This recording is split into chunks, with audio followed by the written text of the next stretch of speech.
میرے سامنے آیا ہے، اس نے سجدہ کیا ہے اور مجھے کہہ رہا ہے سبحان ربی الاعلیٰ، کہ میرا مالک پاک ہے، میرا مالک بلند و بالا ہے، میرا مالک ساری بلندیوں کا مالک ہے۔ مجھے کہہ رہا ہے، سرکار نے ارشاد فرمایا کہ نماز نہ پڑھنے والا کیسے ہے؟ ایک کافر اور مسلمان کے درمیان فرق کرنے والی نماز ہے۔ اللہ کے حضور سر مسجود ہونا ہے۔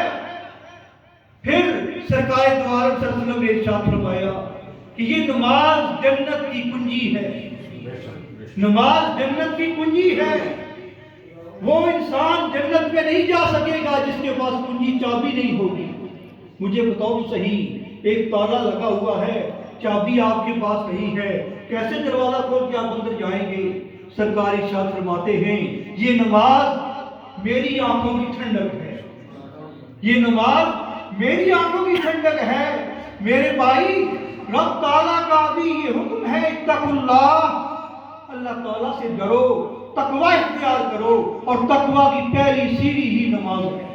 بے شک، سبحان اللہ۔ اور پھر سرکار ارشاد فرماتے ہیں کہ یہ نماز اتنی عام چیز ہے کہ کل قیامت کے دن سب سے پہلے سوال نماز کے بارے میں ہوگا، اور جس کی نماز کامل نکلے گی سرکار ارشاد فرماتے ہیں اس کے باقی معاملات آسان فرما دی جائیں۔ لیکن نماز پڑھ لینے سے کام نہیں چلے گا۔